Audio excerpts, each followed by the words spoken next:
As a decorator and a stylist, when I have a client who has a specific project for me, a home, whether it's on the East Coast or West Coast, in the mountains or in the Caribbean, I take all of the important factors when meeting with a client about their life and their family and what they like and the colors and textures. And I go out into the market and look for things that will work and that will look beautiful and that will be aspirational. So that would include flooring and wall coverings and paint colors and fabrics and furniture. And that's sort of where the real fun begins, because I get to go out and go to all my favorite sources and look for very specific things for this client and what will work for them and what will look great in the room, and then I'll be happy with the outcome, as will they.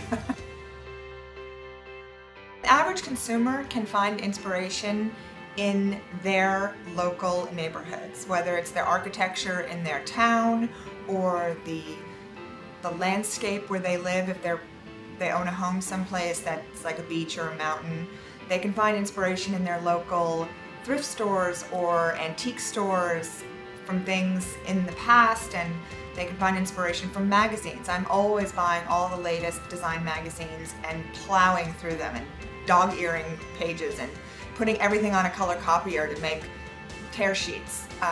That's the best inspiration, or books and magazines, I think, because you can look and see how other people have done it and pull out little bits and pieces that will work for you, that you can afford, that you have access to, and modify them for your home.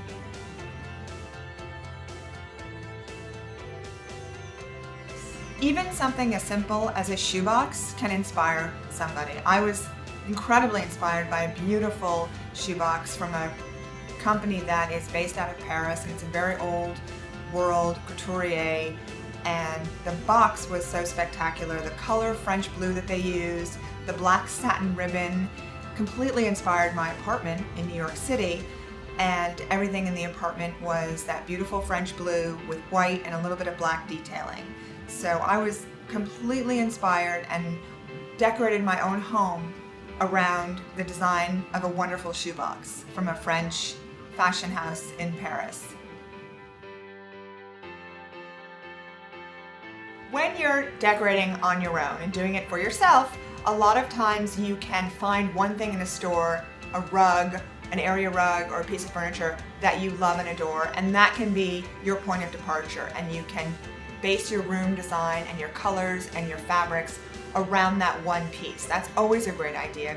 Or if you have a family heirloom, a piece of furniture or an old carpet that was handed down to you or you've had forever, again, somewhere for you to start. You know you're going to keep it, you're not going to get rid of it, so you might as well work the room around what you love and own, or what you found in a store that you adore, and it's somewhere to start, and it's a great start. I know it can be incredibly overwhelming to start decorating for yourself on your own, but as a decorator, my advice to you would be to find your inspiration. Whether it's a beautiful photo of a room you want to emulate, or a rug you own, or a rug you saw in a store, or a piece of furniture that you own that was your grandmother's. Just make that your inspiration, and everything else will fall into place.